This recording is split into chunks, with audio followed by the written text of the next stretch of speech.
우리가 함께 읽은 잠언을 통해서 교훈하고 있는 것은 1절 말씀에서 이야기하는 바와 같이 왕의 마음이 여호와의 손에 있음이 마치 본물과 같아서 그가 임의로 인도하시느니라고 말씀하고 있습니다.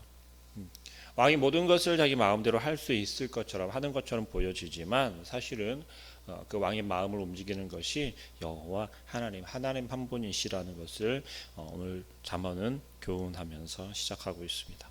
하나님의 왕의 마음을 마치 우리가 텃밭에 혹은 우리 화분에 물을 줄 때 바가지로도 주지만 호스를 통해서 물을 줄 때 우리 마음대로 물을 이쪽에도 주고 저쪽에도 주고 이렇게 물기를 조정하듯이 자유롭게 자유자재로 왕의 마음을 하나님께서는 움직이실 수 있다, 조정하실 수 있다라는 것을 우리는 기억해야겠습니다.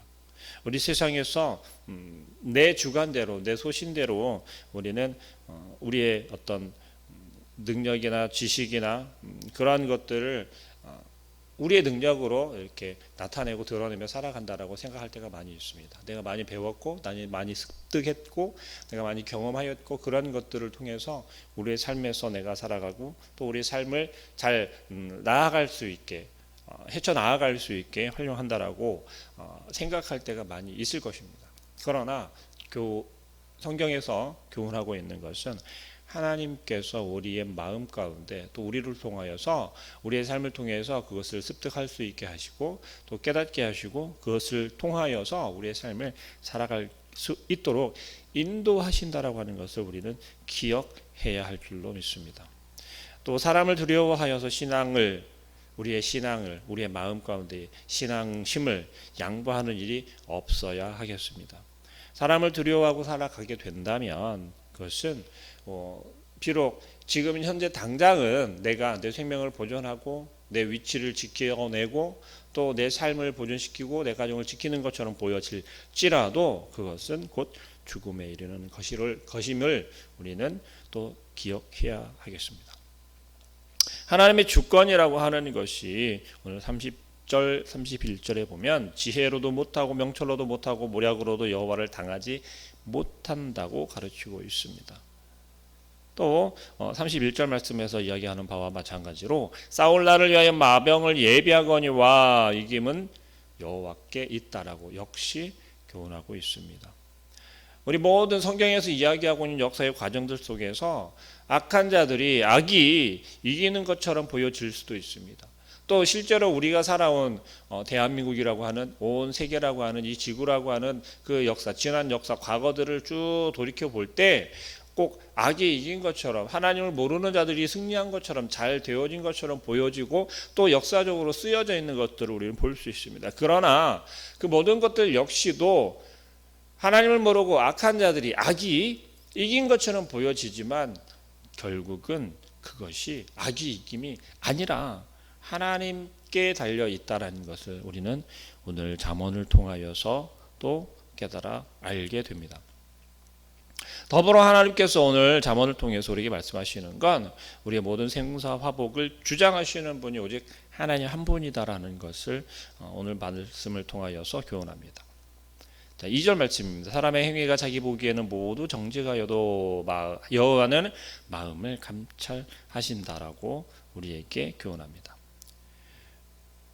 사람이 보기에 바르게 사는 것처럼 또 정직하게 사는 것처럼 보여지지만 하나님 보시기에는 그것이 바르게 사는 것이 아닐 수도 있다는 거예요. 하나님 보시기에 바른 길을 살 수 있도록 정직하게 살 수 있도록 우리의 마음을 또 우리의 행동을 우리의 삶을 바로 잡아야 할 줄로 믿습니다.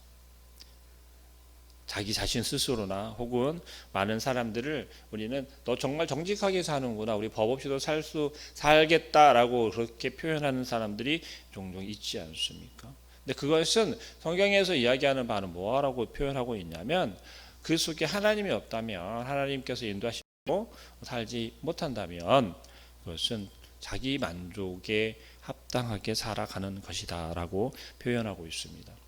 하나님이 내 심령을 살피시고 또 내 심령을 주장하시는 분이시기 때문에 하나님을 인정해야 한다는 거예요. 근데 여러분 그거 아십니까? 하나님을 안다라고 고백하지 않는 사람들 역시도 하나님께서 인도하신다라는 거예요. 하나님께서 그들에게 역사하신다라는 거예요. 이 말씀은 무슨 이야기입니까? 하나님께서는 모든 사람들에게, 이 땅을 살아가는 모든 사람들에게, 하나님이 지으신 모든 사람들에게 동일하게 허락되어졌다라는 거예요. 무엇이요? 구원이다라고 하는 것이. 근데 우리는 왜 그것을 구별이 되어집니까? 우리는 예수 그리스도 통해서 우리의 입으로 고백하기 때문에 그래요. 하나님을 모르는 자들은 근데 그 고백을 할 수 없다는 것입니다. 우리가 정직하게 잘 살아가고 있는 것처럼 보이지만 그게 하나님께서 인정해야 한다는 거예요. 그것이 우리 신앙적으로 얘기할 때는 의롭다라고 칭해 주는 것이 우리에게 필요하다는 거예요. 그런데 하나님을 알게 되고 하나님께서 인도하시는 것을 우리는 깨달아서 합당한 삶을 살아가게 된다는 것입니다. 하나님이 기뻐하시는 삶이 바로 그러한 삶인 줄로 믿습니다. 그리고 또 3절 말씀에 이야기하는 것이 공의와 정의를 행하는 것은 제사 드리는 것보다 여호와께 기쁘게 여기신다라고 이야기합니다.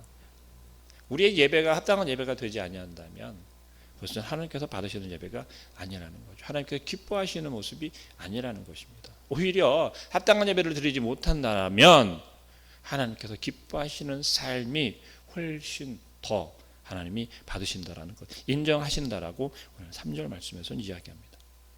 그러므로 하나님 기준에서 보면 악이 형통하는 것, 그것은 죄로 말미암은 현상인 것을, 죄로 말미암은 결과라고 하는 것을 우리는 볼 수 있어야겠습니다. 4절 말씀에 눈이 높은 것과 마음이 교만한 것과 악인이 형통하는 것은 다 죄라고 표현하고 설명하고 있습니다.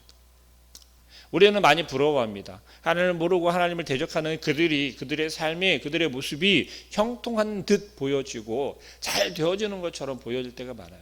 똑같이 신앙생활 하면서도 별로 하나님 말씀대로 순종도 하지 않고 봉사도 많이 하지 않고 예배도 잘 안 드리는 것처럼 보여지는데 잘 되는 것처럼 보여져요. 그런데 그 주관하시는 분이 누구라고요? 하나님이라고요. 우리의 눈에 보이기에 그것은 틀린 거라는 거예요.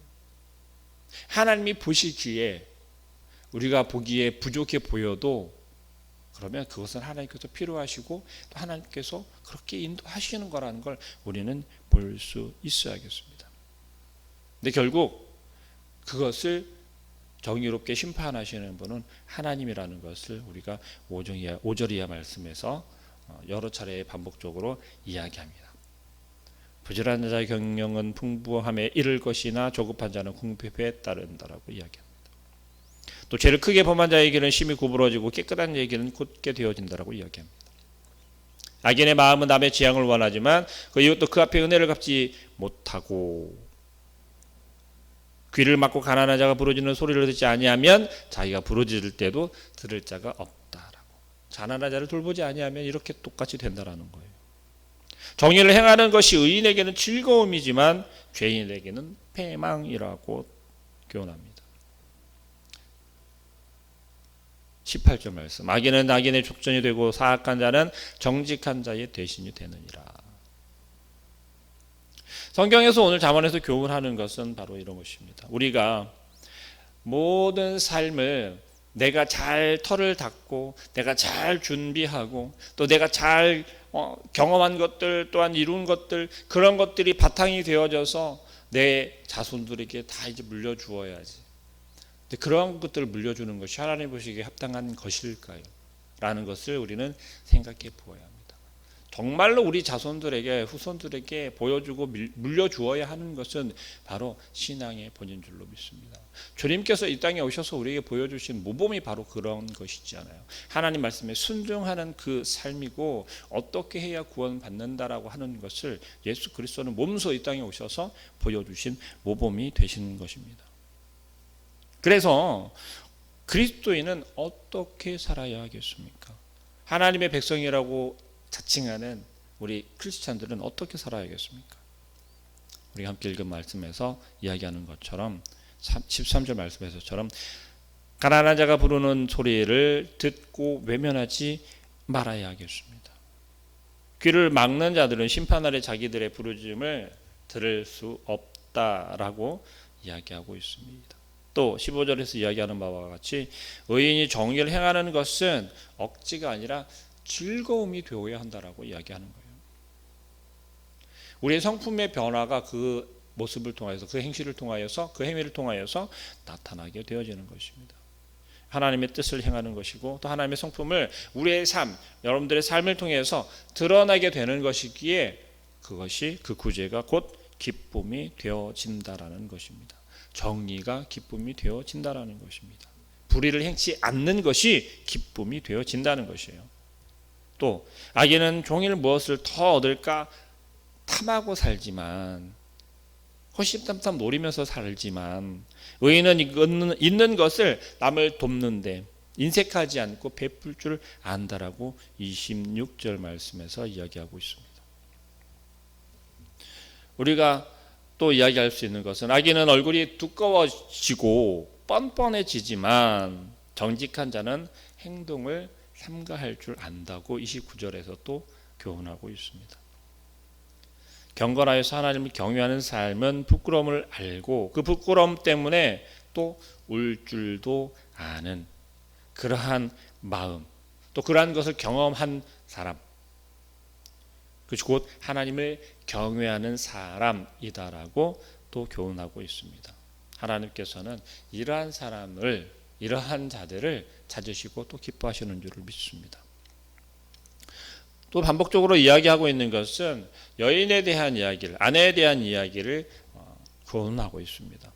오늘 잠언에서는, 잠언 전체에서는 좀 독특하게, 특이하게 이 여인에 대해서, 현숙한 여인에 대해서 굉장히 중요하게 이야기를 합니다. 그리고 또 반복적으로 이야기하고 있습니다. 그래서 오늘 우리가 함께 읽은 잠언에서는 배우자에 대한 좋은 아내 얻는 것에 대해서 되게 중요하게 다루고 있습니다. 슬기로운 아내는 하나님의 선물인 것이지요. 이것이 조상이나 부모로부터 물려받을 수 있는 것이 아니라고 19장 14절에서 이미 한번 이야기를 하였습니다.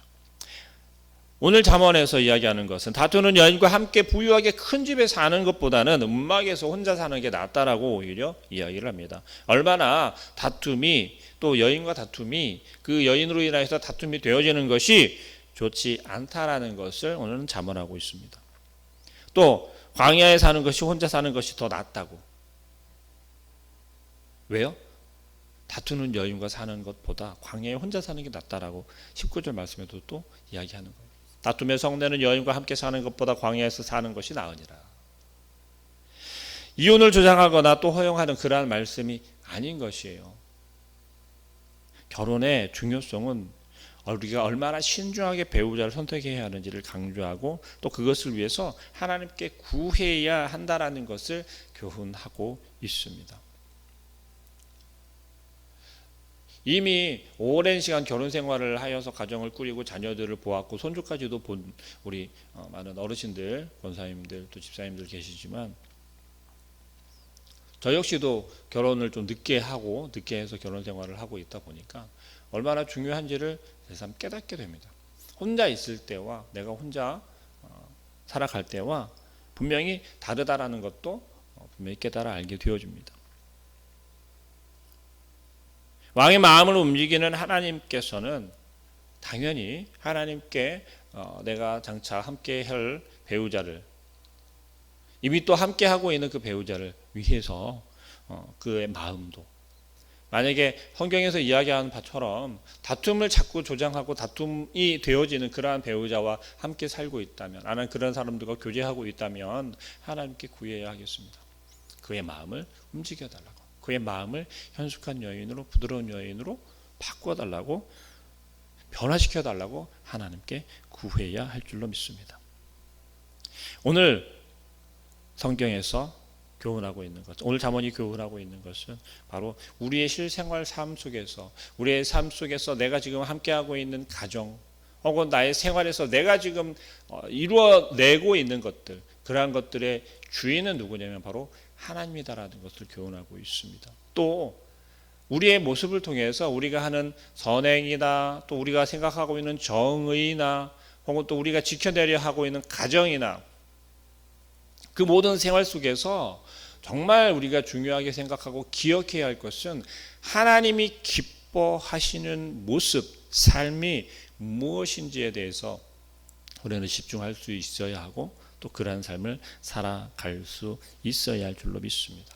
오늘 하루의 삶이 그렇게 하나님이 기쁘시게 하는 삶이 되어질 수 있기를 주님의 이름으로 축복합니다. 기도하겠습니다.